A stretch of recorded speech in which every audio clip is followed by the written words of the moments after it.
Hello guys, পুজো উপলক্ষে এটা 3 নম্বর blog. আরও হয়তো 2-3টে পার্ট আসবে। এই পার্টে আছে পুরো পুজোটা। সবাই মিলে আমরা একসাথে সলতে পাকাচ্ছি 108টা প্রদীপ জ্বালার জন্য। সবাই মিলে একসাথে হাতে হাত লাগিয়ে কাজ করার মজাটাই আলাদা। সত্যি বলতে এই দিনটার অপেক্ষায় আমরা সবাই থাকি। এই ছোট ছোট মোমেন্টগুলো আমরা খুব এনজয় করি। মোটামুটি আমাদের সব প্রদীপ জ্বালানো কমপ্লিট। একসাথে হাতে হাত লাগিয়ে কাজ করলে কাজও অনেক তাড়াতাড়ি হয়ে যায়। সব প্রদীপগুলো জ্বালানোর পরে একসাথে প্রদীপগুলোকে কি দারুণ লাগছে দেখতে। যতবারই মায়ের মুখের দিকটা তাকাচ্ছি ততবারই মুখটা যেন মায়ের জলজল করছে, দেখে যেন মনটা একদম ভরে উঠছে। আমি যতটা পেরেছি পুজোর এই সুন্দর মুহূর্তগুলো আমার ফোনে ক্যাপচার করার চেষ্টা করেছি। এখানে পদ্মফুল ফোটাচ্ছিলাম, আমি তো কোনোদিন ফোটাইনি, আমি তাই জানি না, সুন্দর হচ্ছিল না, তাই বৌদি আমাকে শিখিয়ে দিচ্ছিল, বলছিল এইভাবে কর তাহলে দেখতে সুন্দর লাগবে। এখন এবার হোম শুরু হবে, তাই জন্য ঠাকুরমশাই প্রস্তুত হয়ে নিচ্ছিল হোমের জন্য। এখন বাজে প্রায় 1:45।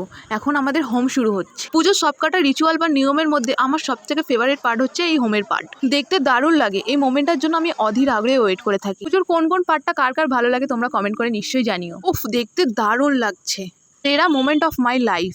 আমার লাইফের ভালো ভালো মোমেন্টগুলোর মধ্যে এটাও একটা সবথেকে সেরা মোমেন্ট। প্রায় হোম শেষের পথে।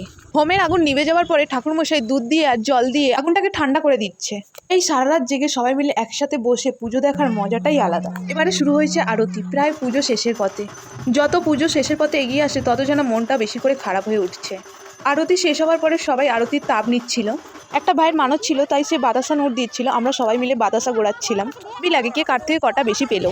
এই ভাইটা বাতাসা দিচ্ছে, ওরই মানত ছিল।